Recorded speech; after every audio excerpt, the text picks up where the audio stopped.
नमस्कार। कोविड-19 पर आधारित इस विशेष कार्यक्रम में आपका स्वागत है। मैं आपके साथ नूतन। कोरोना संक्रमण के कारण अपने घर लौटे प्रवासियों ने मनरेगा के तहत अपनी बंजर पड़ी खेतों में फिर से हरियाली ला दी है। पौड़ी जिले के एकेश्वर ब्लॉक के दूरस्थ गांव में इन दिनों खेतों में मौसमी सब्जियों का उत्पादन खूब हो रहा है। घर लौटे प्रवासियों ने सामूहिक प्रयासों से लगभग 30 नाली बंजर भूमि में खेती शुरू कर दी है, जिसमें टमाटर, सेम, शिमला मिर्च, गोभी आदि सब्जियां लगाई गई हैं।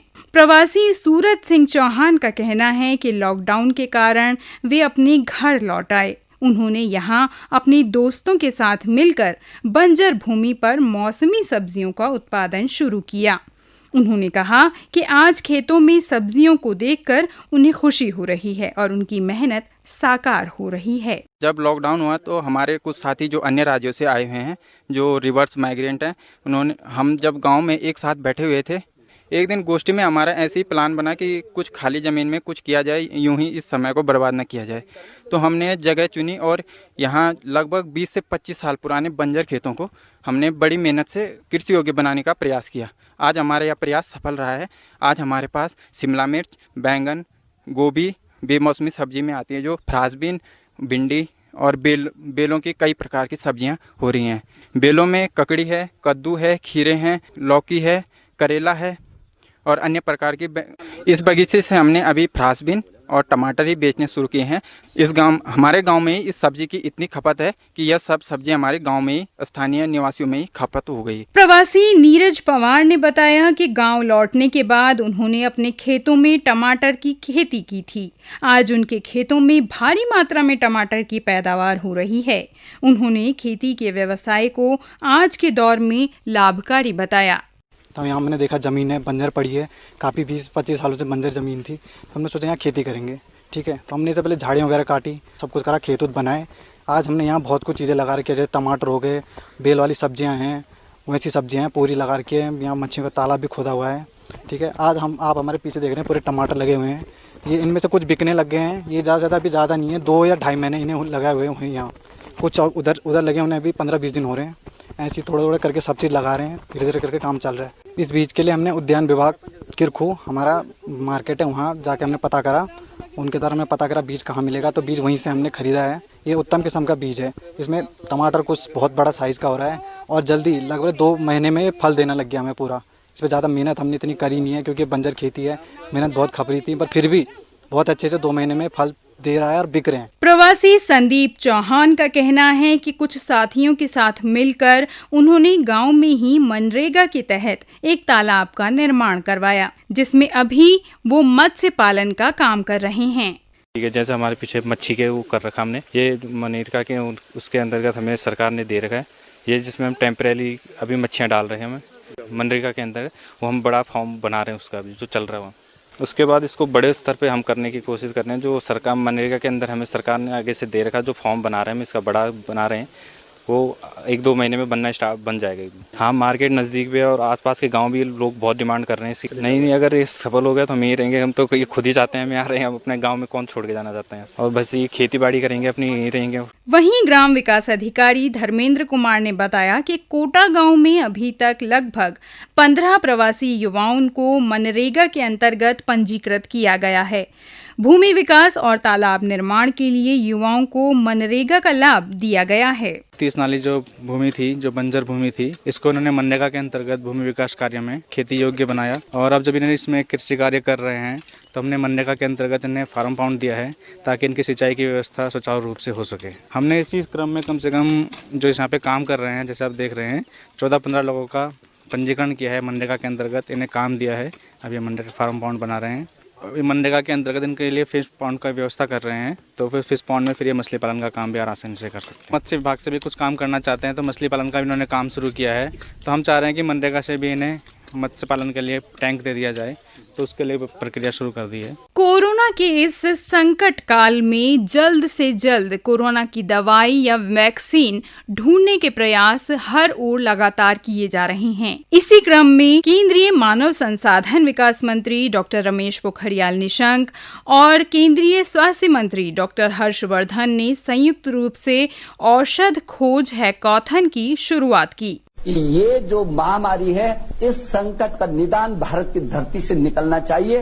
पूरे विश्व के कल्याण के लिए दुनिया में कोई भी व्यक्ति दुखी हम देखना नहीं चाहते हैं। इसीलिए हमारे प्रधानमंत्री ने कहा हमारा देश विश्व कल्याण का देश है और इसलिए ये ताकत हमें आनी चाहिए।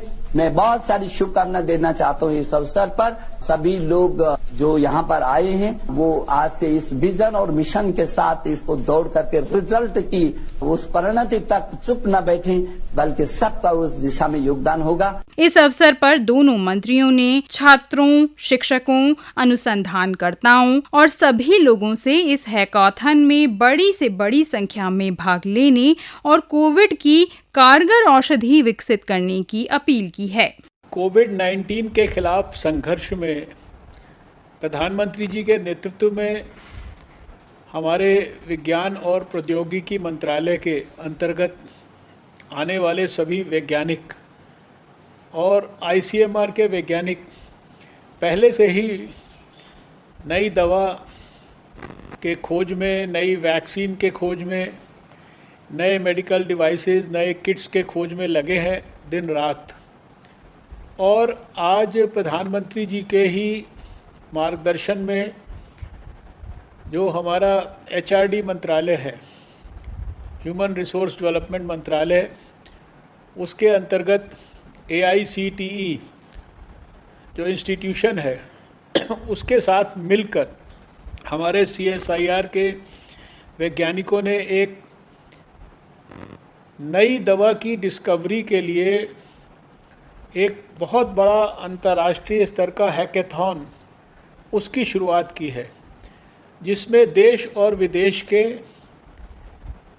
3000 से ज़्यादा यूनिवर्सिटीज़, कॉलेजेस के विद्यार्थी, उसमें जुड़े हुए वैज्ञानिक, उसमें जुड़े हुए यंग इनोवेटर्स, ये सब मिलकर और CSIR की लेबॉर्ट्रीज़ के माध्यम से, यूनिवर्सिटीज़ के माध्यम से और उसके साथ साथ जितने भी एकेडमिक और इंस्टीट्यूशंस हैं उनके साथ जुड़कर कंप्यूटर की सहायता से, कंप्यूटेशनल मेथड्स की सहायता से, आर्टिफिशियल इंटेलिजेंस की सहायता से, मशीन लर्निंग की सहायता से या डाटा एनालिटिक्स की सहायता से जो लाखों करोड़ों ऐसे ड्रग के मॉलिक्यूल्स हो सकते हैं जो कि कोविड के वायरस के खिलाफ लड़ाई में एक नई उपयोगी दवा के रूप में काम करने की संभावनाएं हो सकती हैं, उसकी खोज पहले इस हैकेथॉन में कंप्यूटर के माध्यम से की जाएगी। इस अभियान का आयोजन वैज्ञानिक और औद्योगिक अनुसंधान परिषद और अखिल भारतीय तकनीकी शिक्षा परिषद ने संयुक्त रूप से किया है।